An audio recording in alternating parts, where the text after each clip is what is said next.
Even after making a blockbuster trade to bring in Kyrie Irving, the Dallas Mavericks missed the playoffs last season, a disappointing end for a team that was just playing in the Western Conference Finals. And coming into this season, the expectations weren't all that different. Their Vegas win total made that clear.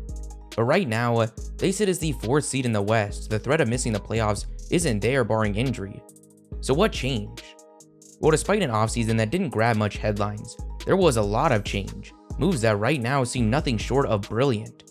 But this brilliance might have actually been stolen, an offseason blueprint taken right from the reigning champs.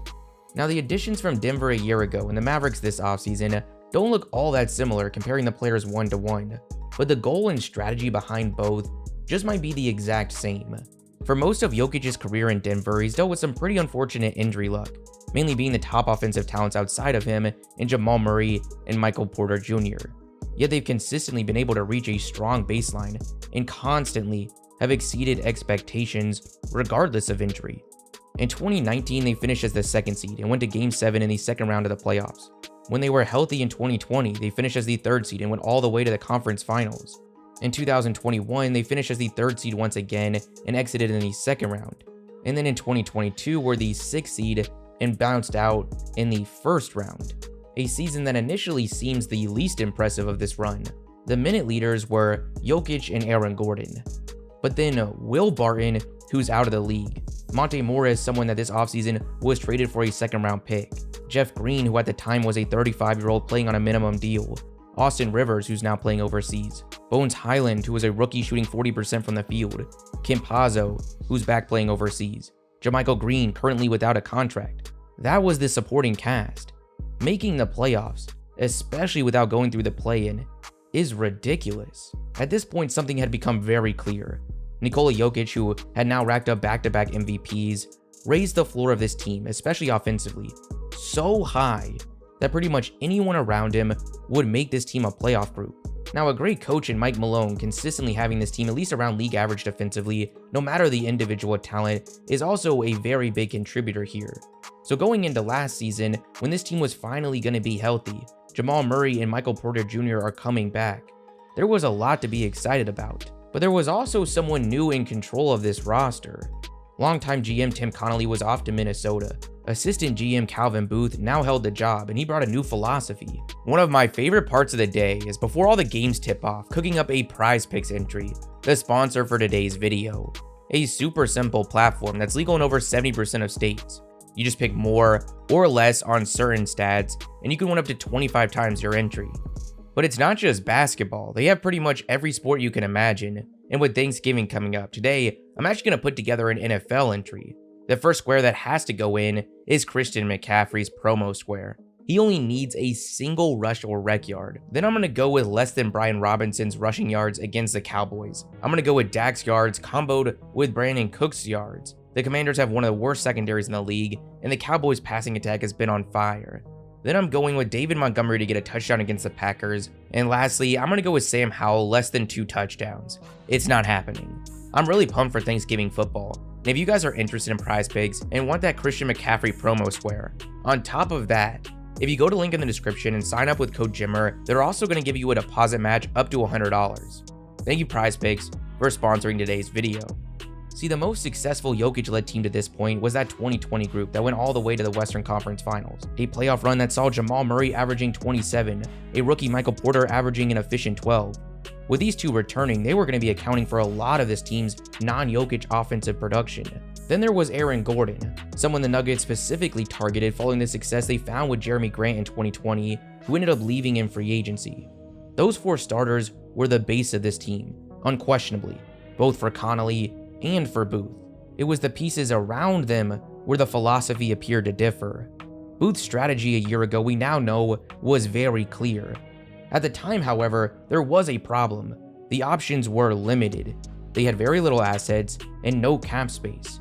So he had to get creative. They used late first-round draft capital on Christian Braun, a 3-and-D wing coming off a national title win with Kansas. Then they traded Monte Morris and Will Barton for Kentavious Caldwell-Pope and signed him to a 2-year extension. And lastly, used their mid-level exception to sign Bruce Brown coming from Brooklyn. The commonalities between the additions and the subtractions were evident. Knowing the lack of defense MPJ and Murray were bringing, they filled the rotation with wings that could defend. They sacrificed shot creation, but not shooting.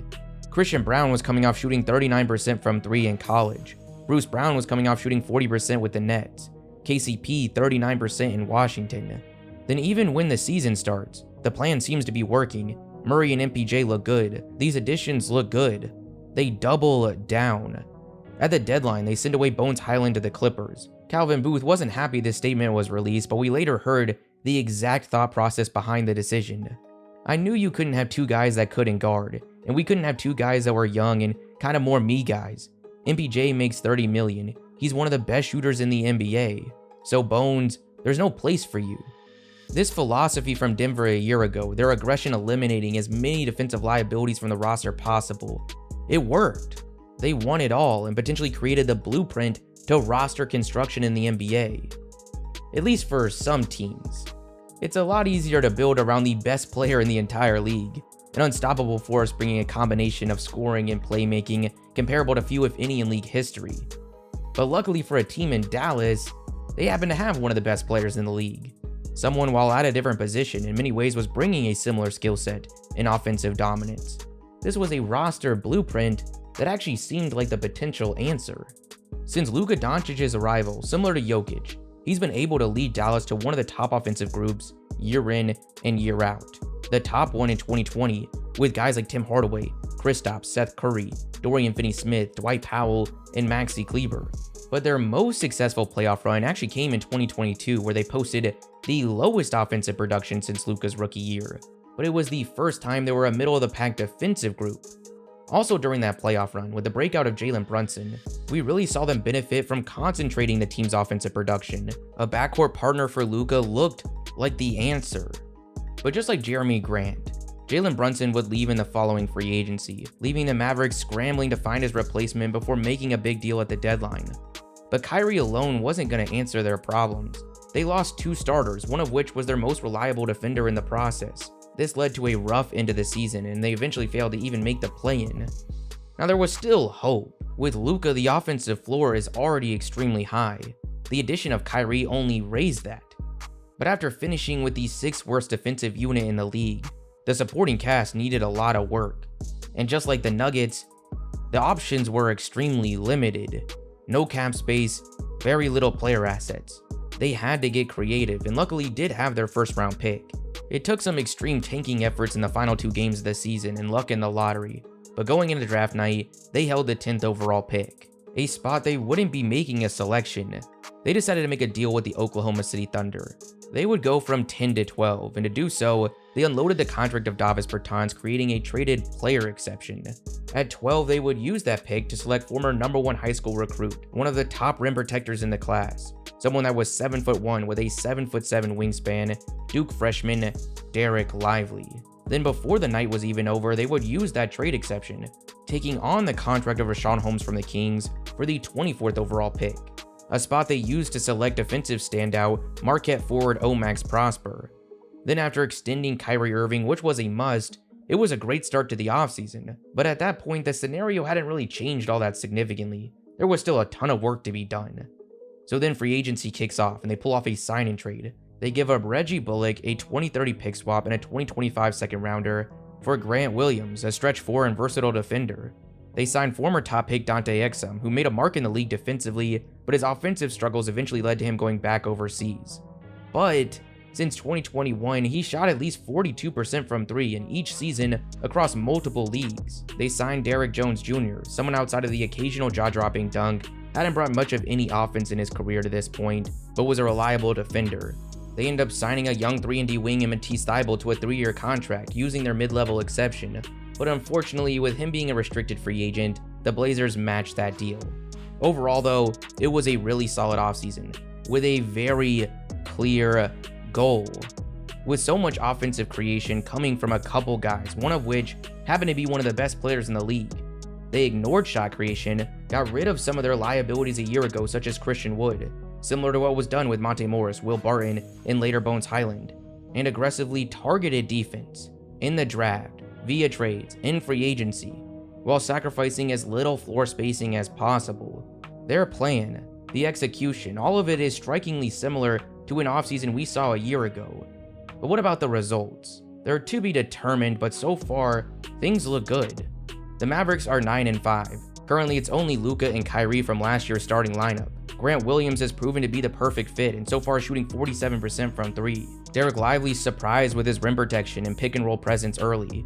And the most surprising addition to the starting lineup, Derek Jones has led this team defensively while shooting right around league average from distance. Now there is a group of people that think things haven't been promising. This has been the most efficient and highest rated offense in the Luka era. That's what's leading to the success, as they currently sit with the 6th worst defensive rating, the same as a year ago.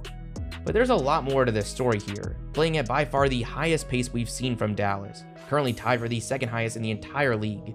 It typically results in much higher opposition efficiency, a sacrifice a lot are willing to make for what's been the 2nd most efficient offense, only trailing Indiana. This isn't to say the defense hasn't been bad or be a justification for the poor defense, but it is a factor contributing significantly. That poor defense also has very little to do with the offseason. Right now, the starting lineup is netting out negatively, but that's actually not from the defensive end of the floor. It's been an offensive struggle for that group, rating the worst offensively of the 8 most common 5-man groups for them so far this season. I really wouldn't count on that lasting too long. There's still some figuring out to do with Luka and Kyrie together. And Kyrie's also missed 3 games so far, games in which they went 3-0, but they were against Washington, Memphis, and Chicago. Having Kyrie in those games would make the metrics look a whole lot different. But of the player samples we do have across the entire season, we have gotten a pretty decent idea of what is and isn't working. Luka, Grant Williams, and Derek Lively have played 113 minutes together, posting a net rating of 8.9. Luka, Derek Jones, and Grant Williams, on the back of a 107 defensive rating, net out at 10.9. What's really been a disaster is the bench combinations. Luka, Hardaway Jr., and Grant Williams, negative 1.5. Hardaway, Luka, and Josh Green are negative 13.6 and a 129 defensive rating. Somehow not even their worst. In fact, of all the 3-man stacks in the entire league so far to play at least 100 minutes together, the worst defensive ratings belong to Hardaway Jr., Powell, and Josh Green. Kyrie, Hardaway, and Powell, and Hardaway, Luka, and Josh Green. This is not a good sign, but it's actually not as bad as it really could be. That portion of the rotation is where significant change is actually conceivable for them during the season. Then eventually we'll see a huge reduction of the rotation, a time that will make the defensive impact of their offseason additions much more clear, and hopefully to some degree see what we saw from the Nuggets a year ago, a middle-of-the-pack defensive group during the regular season that transformed into a top 4-1 in the playoffs, the best of any team maintaining a decent pace. Dallas is going to go from a 12-man group to an 8 or 9-1, slashing the roles of Hardy, Curry, Exum, and potentially Powell in favor of Kleber like we saw in their 2022 run, at least with how the roster is right now. A move is likely on the horizon. With Lively being a rookie and unable to reach a high volume of minutes, they will likely target frontcourt help. Defense is once again also going to be a clear target. Some interesting players to pay attention to would be guys like Alex Caruso, Precious Achiuwa, or the return of Dorian Finney-Smith. There's not some crazy roster turnover or blockbuster trade needed. They're really just a key role player away, and even in the present, as their rookie center gets more time under his belt, as Luka and Kyrie continue to figure out the offense together, as Kleber gets healthy, as Josh Green gets out of his early offensive and defensive slump. Both Kleber and Green were 2 of the most impactful players off the bench when Dallas had a middle-of-the-pack defensive unit in 2022. So when all this hopefully starts to happen, when the rotation begins to shrink at the end of the year, potentially some additions are made. With how likely Dallas is to maintain their offensive production into the postseason given Luka and Kyrie's playoff track record, likelihood only matched by a few select teams, they pose a serious threat in the West. And none of this would have been possible without the plan imposed this offseason, a plan that just might have been a stolen one.